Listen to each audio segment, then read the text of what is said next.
Na, tai čia šis Naglio Kardelio pranešimas turbūt uždėjo tokią kepurę, turbūt suteikė tokį kaip ir pagrindą visoms toms diskusijoms, kurios vyko šiandien. Ir taip natūraliai turbūt pereisime ir į tą paskutinę mūsų dalį, kai bandysime apibendrinti viską, ką čia kalbėjome, bet dar gal skirkime keletą minučių klausimams pranešėjams. Ar turėtumėt klausimų būtent šitos sesijos pranešėjams?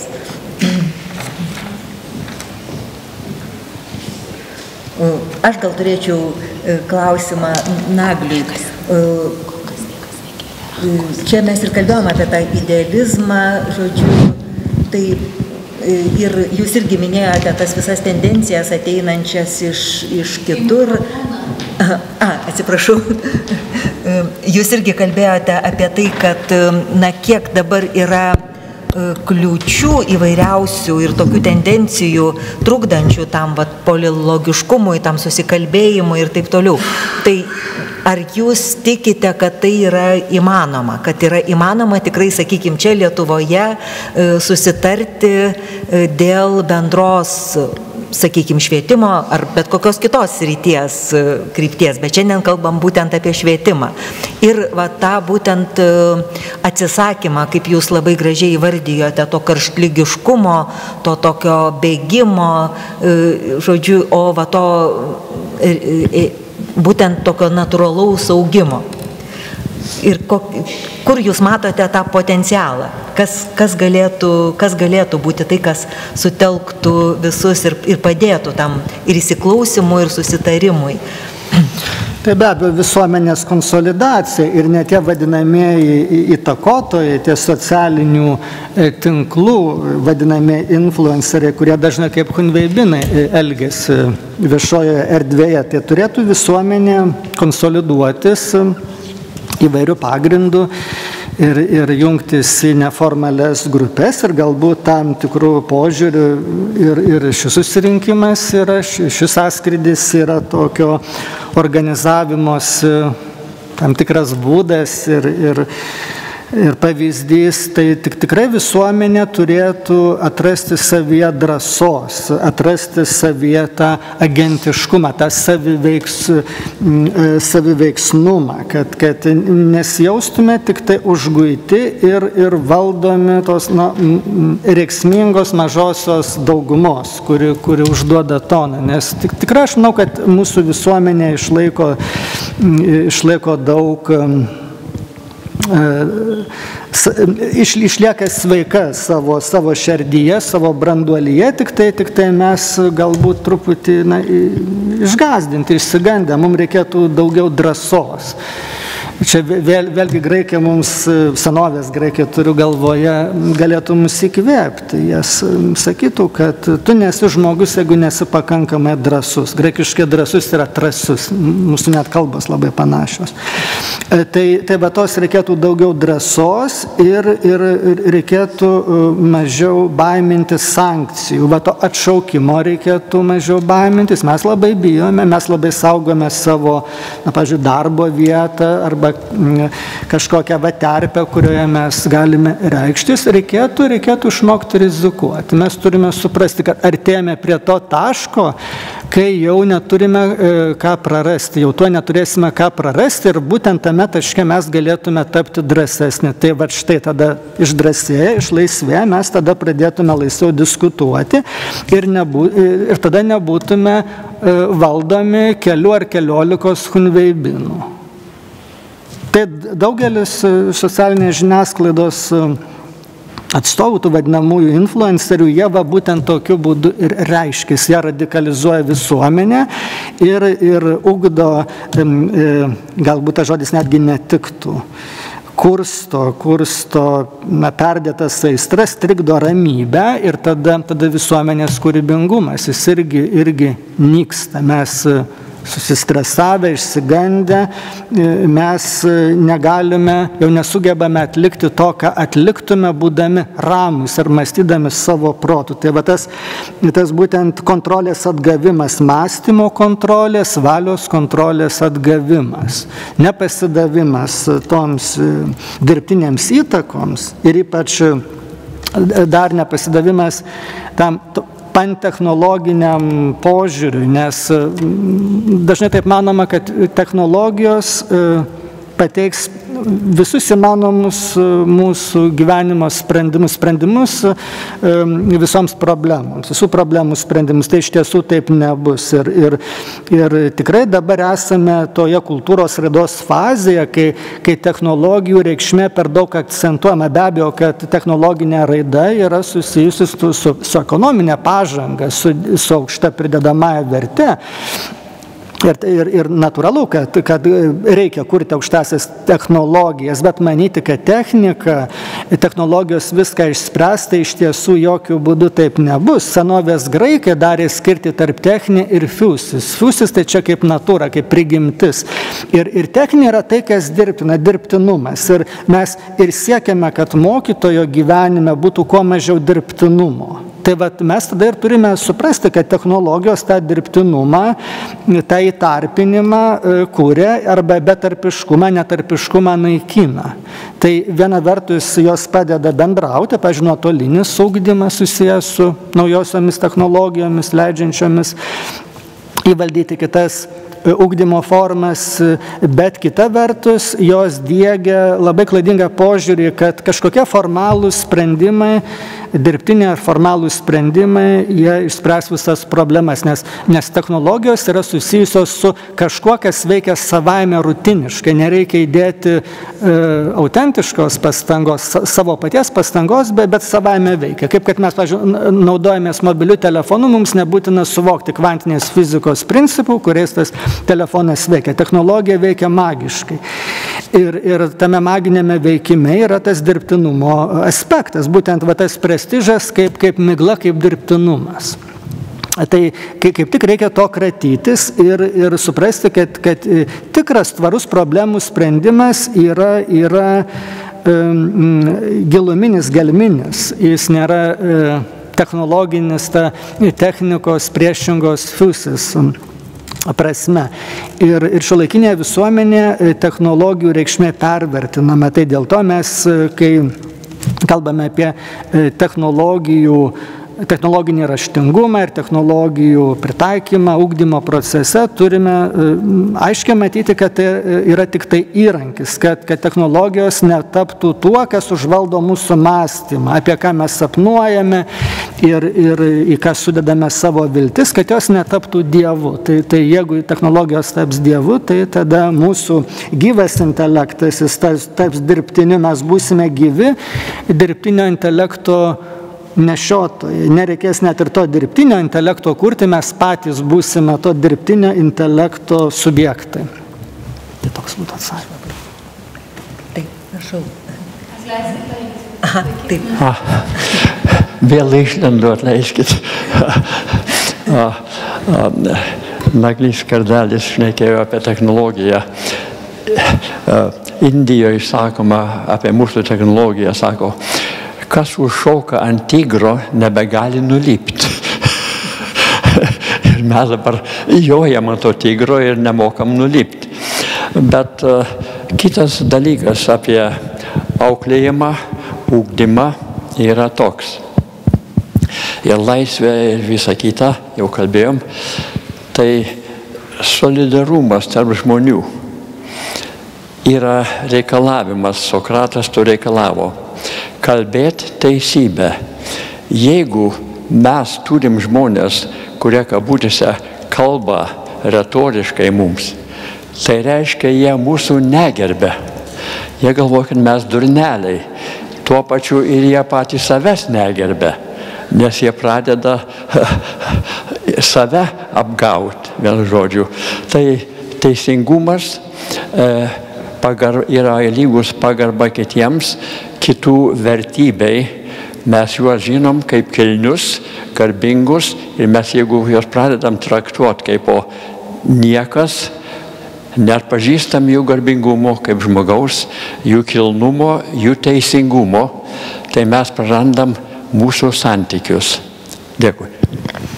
Taip, tai čia ir yra esminis dalykas, nes kai mes kitą traktuojame kaip įrankį, tai kaip daiktą, kita vertus ir mes jo tokiu būdu negerbėme. Tai kito žmogaus gerbimo galimybės sąlyga, kaip Kantas pasakytų, tai laikyti tikslo ne priemonę, laikyti asmenio asmenybę, o ne įrankių, nelaikyti jo daiktų.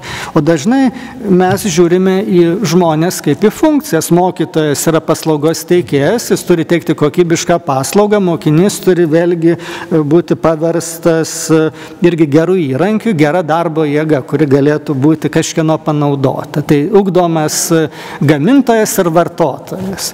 Įrankis, kuris vėlgi kitus įrankius gamins. Ir tada tas pametamas tikslas, pametama prasme iš akiračio. Ir liekame tokio nesibaigiančio voverės bėgimo rate būsenoje, nuolatinėje tokioje streso būsenoje ir beprasmiško bėgimo voverės rate būsenoje.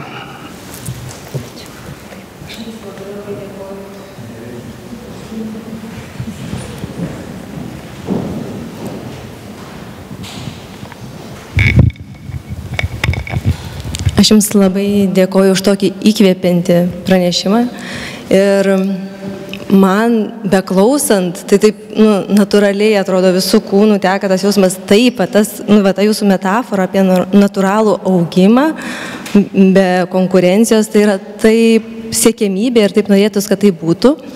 Ir beklausant, kyla tokia logiška mintis, o tai kodėl mes jau šiandien negalim, tiesiog neturėti egzamino, neturėti to įprasto mums vertinimo, reitingavimo ir leisti visom tom kūrybiškom organizacijom, visom tom asmenybėm, kiek čia šiandien žmonių kalbėjo, kur jie jau dabar kuria, tie kūrėjai, mokytojai kūrėjai, dėstytojai kūrėjai, leisti jiem natūraliai ieškoti tos naujos sistemos, kur jūs kalbate apie tą diskusiją.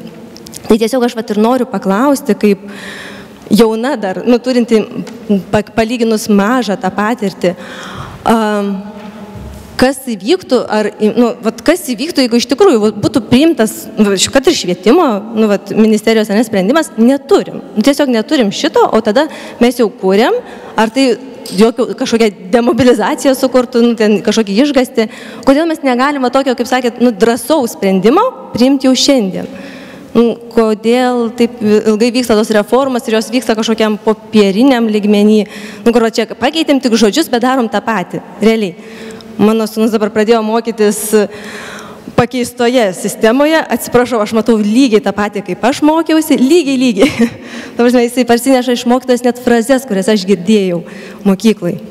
Ir tai nėra pokytis, tai yra tik demonstravimas tų reformų.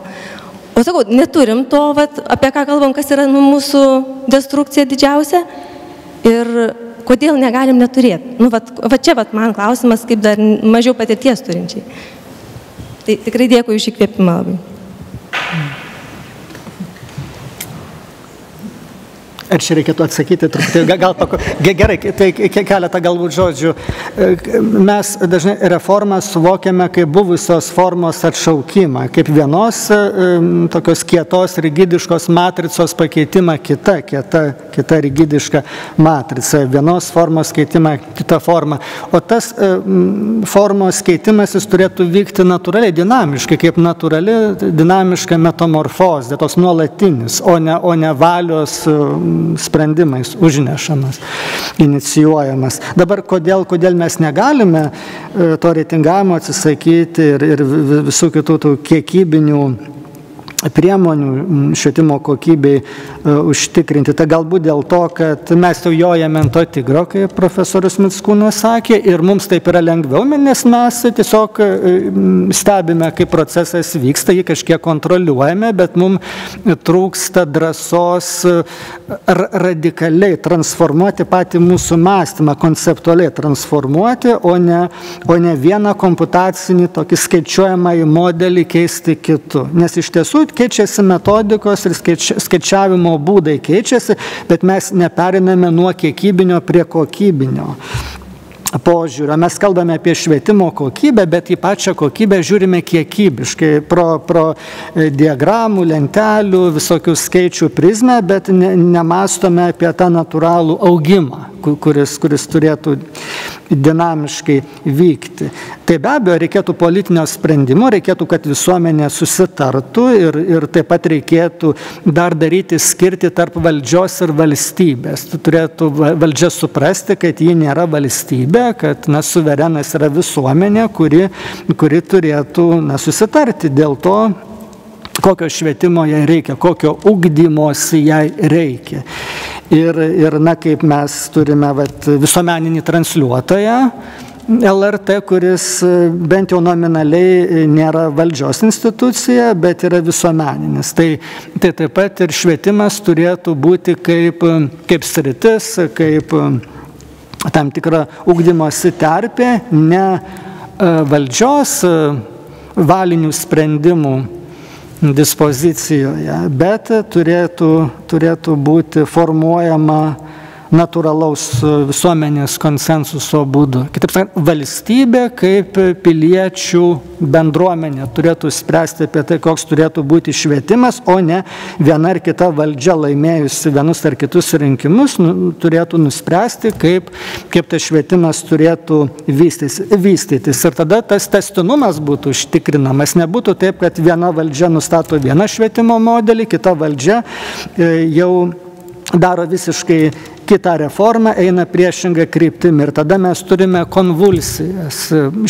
Sistema yra draskoma, nes jinai plėšoma į visiškai skirtingas pusės, nes nėra to konceptualaus sutarimo ir nėra ramaus augimo, kuriam jėgą suteikia ar mandatą suteikia tas visuomenės konsensusas. Tai mes turime kaip ir dėl gynybos susitarėme, taip ir dėl švietimo kaip strategiškai svarbios srities turime susitarti. Ir ne valdžia čia turi nuspręsti, bet visuomenė turėtų sutarti. Ir tokiu būdu mes natūraliai pradėtume augti. Dabar dėl tų egzaminų ir testų ir įvairių kitų kompetencijų tikrinimo priemonių, tai jie galėtų išlikti, bet mes juos turėtume žiūrėti kaip į priemonę, o ne kaip į tikslą, nes dabar mokytojai mokinius ruošia egzaminams. Tarsi ir mokytojas, ir mokinys būtų vergai to pono egzamino, ar to Dievo egzamino, ar kažkokio kito būdo patikrinti žinias ir gebėjimus. Tai jie galėtų būti kaip priemonės, bet jie neturėtų būti sureikšminami. Tai jie galėtų likti, nebūtinai jų reikia atsisakyti, bet nereikėtų jų sureikšminti ir sudievinti, nes dabar visi pasivergia, tarnauja. Ir mokiniai ir mokytojai gyvena egzaminų ritmu, ruošimos egzaminams ritmu, o turėtų natūraliai augti. Ir ugdytis natūraliai ir egzaminas čia būtų tik tai kaip to augimo proceso, tokio pasitikrinimo būdas, pasitikrinimo priemonė, bet ne kažkas, ką mes turėtume vergauti. Turi būti laisvi žmonės, ir mokytojas, ir mokinys, ir turėtų augti natūraliai. O čia galėtų būti tik tai toks, žaidybinis pasitikrinimas savo įgūdžių, savo mokėjimų ir taip toliau. Aš beje nesu to požiūrio, kad reikėtų jų atsisakyti. Manau, kad reikia jų, bet nereikėtų jų per daug sureikšminti. Atsisakyti nereikia būtent taip žaidybiniai priemonai, bet jeigu iš viršaus būtų pasakyta, jūs neprivalo, norit laiko, norit nelaiko, jūsų pasirinkimo, ne? Taip, tai čia, man atrodo, yra susijęs su pasitikėjimu mokytoju. Tai visų pirma, ko mums reikėtų? Mums reikėtų, kad į mokyklą ateitų asmenybės, tai galbūt turėtume mąstyti, kaip galėtume pritraukti tikrai stiprius žmonės, stiprius specialistus ir visų pirma tuos, kurie geba ugdyti ir kurie patys yra asmenybės. Ir tada jiems suteikti laisvę, būti labai reiklus toje pirminėje pakopoje, atsirinkdami mokytojus, o po to jiems suteikti laisvę. O tada jau jie galėtų taikyti įvairius metodus ir jie tada turėtų jau savo viziją, savo požiūrį mokiniams perteikti. Tai aš labai noriu padėkoti šitos sesijos pranešėjam, kadangi jau mūsų laikas tiksi, tai pereisime turbūt prie tos jau baigiamosios diskusijos. Aha. Taip, tai vienas iš tokių klausimų, kurie jau baigiamosios diskusijos, gal net ir pagrindinis turbūt būtų tai, kaip mes toliau planuojame dirbti. Ir mes jau kalbėjome po pirmos ir po antros sesijos ir čia daug kartų buvo minėta įvairiais formatais ir Naglis sutiko, kad jau ir dabar vyksta tas dialogas ir tai jau tam tikras pavyzdys. Ir su Dariumi kalbėjome, kad galėtų, galima įsivaizduoti tam tikrus forumus, kai yra kažkoks aktualus klausimas, kad formuojasi tam tikram, mes dar vis galvojam, kaip vadinti, ar mokytojų santara, ar mokytojų sąjunga, ar mokytojų sąskrydis, sąjūdis, sambuvis, santalka ir dar pagalvosim, linkstame link santaros. Ir galėtų, kaip mes įsivaizduojam, vykti galbūt net ne kelis kartus metus, o ir dažniau, gal ne visada gyvai suvažiuojant, gal sustinkant ir nuotoliniu formatu, bet palaikant bendravimą ir tokie reiškiniai nesigauna per vieną dieną, bet juos nuosekliai darant, ta bendruomenė, manau, kad pradės formuotis, mes visi vieni kitais pradėsim pasitikėti. Ir kas mano manimu čia labai svarbu, ką ir su Dariumi kalbėjom, kad mes turime savo nuomonę, bet jaučiamės dažnai po vieną prieš nepriepiamą masto mašiną, sistemą ar kažkokią biurokratinę aparatą. Ir labai dažnai ta mūsų nuomonė yra labai panaši, bent mes tikrai pritarėm vienas kito akcentams, niuansams ir galėtume kažkokią vieningesnę nuostatą suburti. Ir toliau kartu galvoti, kaip jie yra atstovėti, nes tai irgi nesigaus savaime. Tiesiog pradėti tą daryti. Ir gal ne per mėnesį, ne per du, gal net ir ne per metus, bet kuo mes anksčiau pradėsim, kuo mes daugiau į tai įdėsime, tuo mums greičiau pradės gautis. Kažkaip, sutelkti tą bendruomenę, kaip, manau, tam tikrą etnoso pagrindą ir bus sunku ar influenceriams, ar kažkokiem laikinos karjeros tikslais priiminėjančiamis laikinus sprendimus kurti tą destrukciją, kurią mes taip dažnai matom aplink. Tai mano tokia trumpa vizija to, kaip toliau galėtų taip plėtotis, bet mūsų nuostata buvo nebūti kalbėtojais čia, būti tais moderatoriais, kurie gerąją prasme neturėtų nuomonės. Aišku, kad mes ją turim, bet gerąją prasme neturėtų jos ir leistų reikštis visiems ir ieškoti tų susikalbėjimo taškų ir bendrų susitarimo kažkokių tai elementų, nuo kurių mes jau galime augti didesnės bendro sutarimo vizijas. Tai mano trumpai tiek. Turbūt dar Arvydas norės porą žodžių. Ir drąsiai klauskite, sakykite, jeigu turite kažkokių minčių ir pastebėjimų.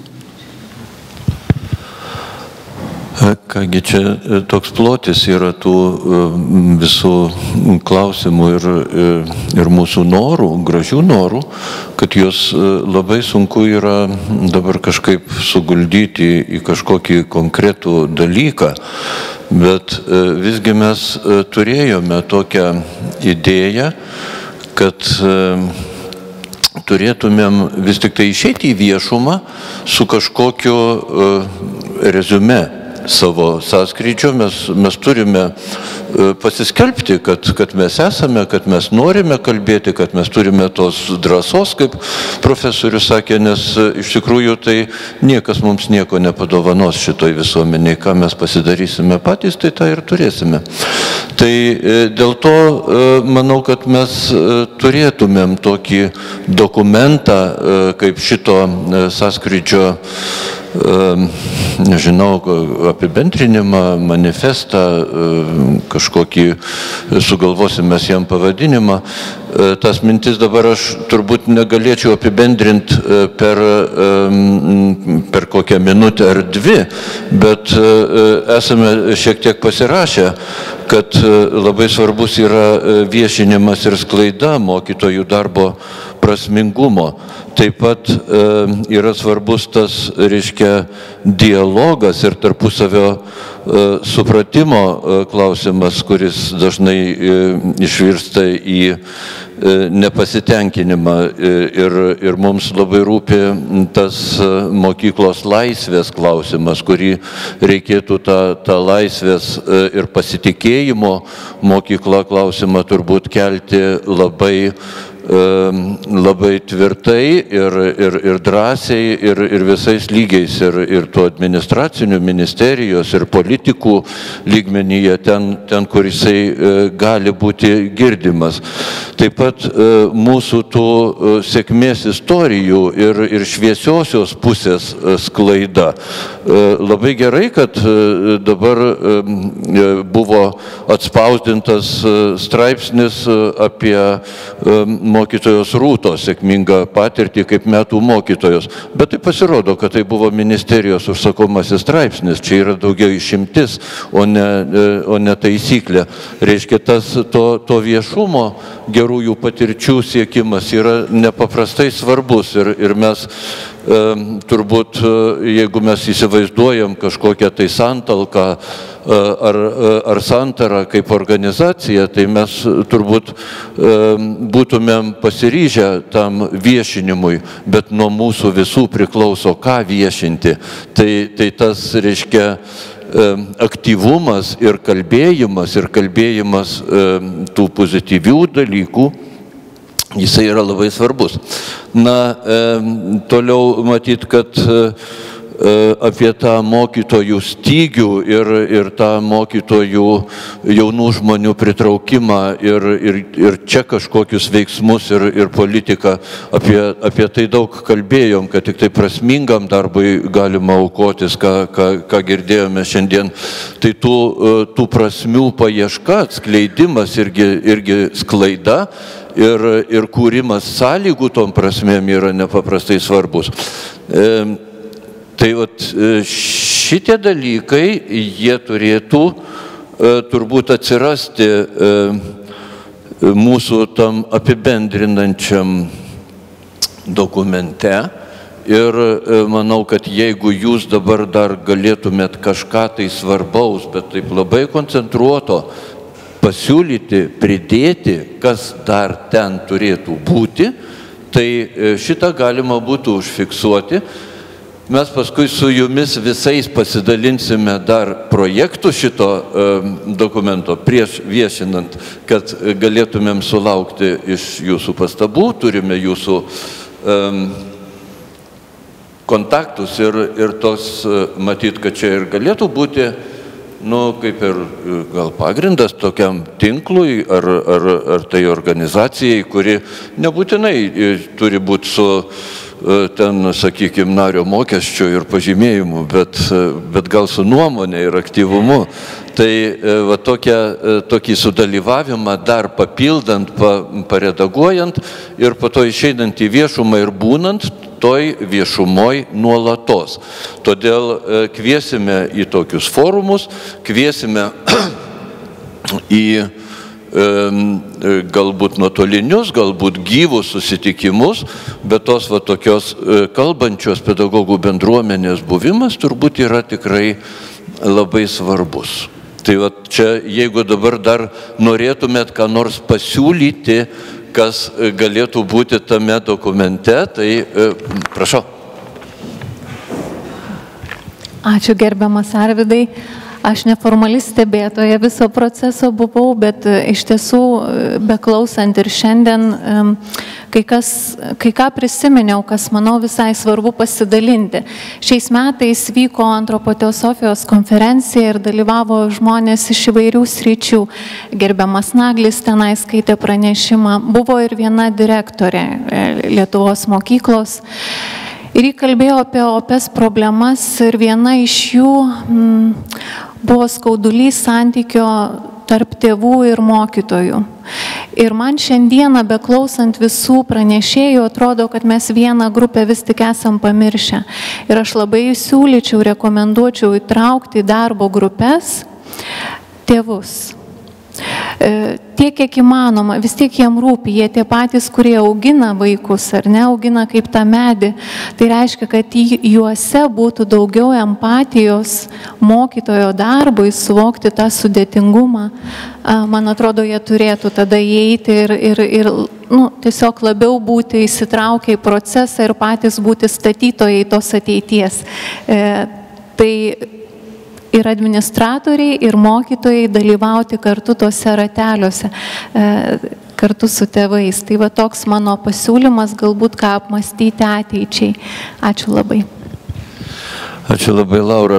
Na, iš tiesų dauguma iš mūsų yra ir mokytojai, ir tėvai, turbūt, bet šita mintis yra labai gera, nes tėvai yra mūsų teisėjai ir mūsų partneriai, ir jeigu jie nėra partneriai, tai tada yra teisėjai.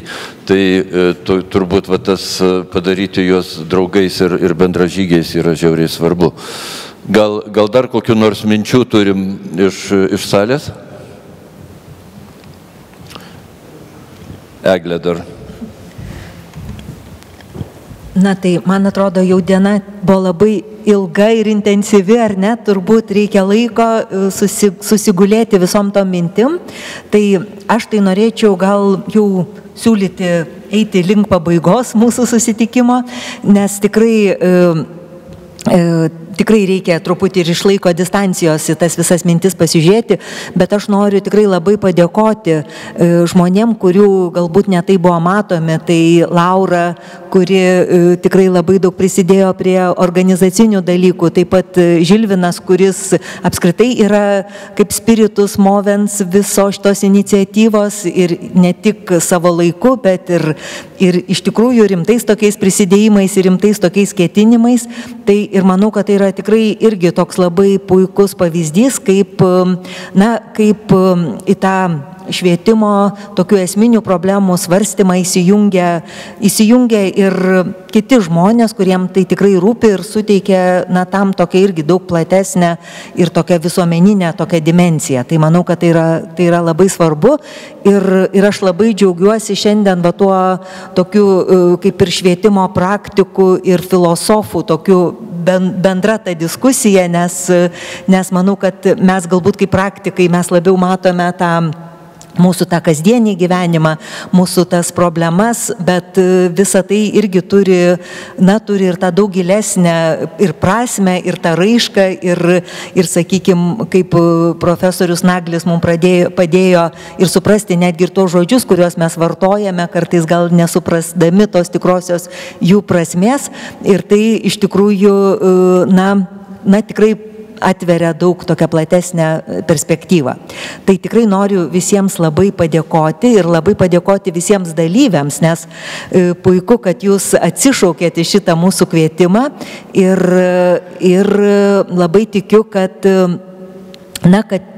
tikrai eisime į priekį ir nesustosime čia, eisime toliau ir galbūt, šiandien labai man baisiai nuskambėjo tas mokyklos apibūdinimas kaip sielų Aušvicas, tai kažkaip labai norėtųsi, kad mūsų mokykla vis tik būtų gal kažkokia sielų šventė, nežinau, kažkokia visai kita būtent erdvė, apie kurią mes kalbėjome. Tai labai ačiū visiems ir dabar tuoj pasidalinsime su jumis tokiu šito mūsų forumo apibendrinimu. Mūsų dar mintis irgi buvo ateičiai darant tos renginius irgi imti tos kadrus su tais pasisakymais, ypač su kažkokiam tokiom, kaip pavyzdžiui, Naglio idėjos, kur kaip eliksyras į išdžiūvusius kūnus užpildo su tą išmintim ir tiesiog iš naujo tos pačius dalykus pamatai. Ir daugybė kitų buvo tokių labai gražių perliukų ir tiesiog juos irgi pradėti naudoti sklaidoji, kad tai yra gražu, kad tai yra optimistiška, kaip ryčio, pavyzdžiui, irgi pranešimas. Čia nenoriu vardus, nes visi geri pranešimai. Ir po truputį tiesiog pradėti dirbti su tuo, parodyti, kad tai yra gražu, kad tai yra mūsų visiems artima ir mūsų visus liečia. Tai ačiū Jums visiems.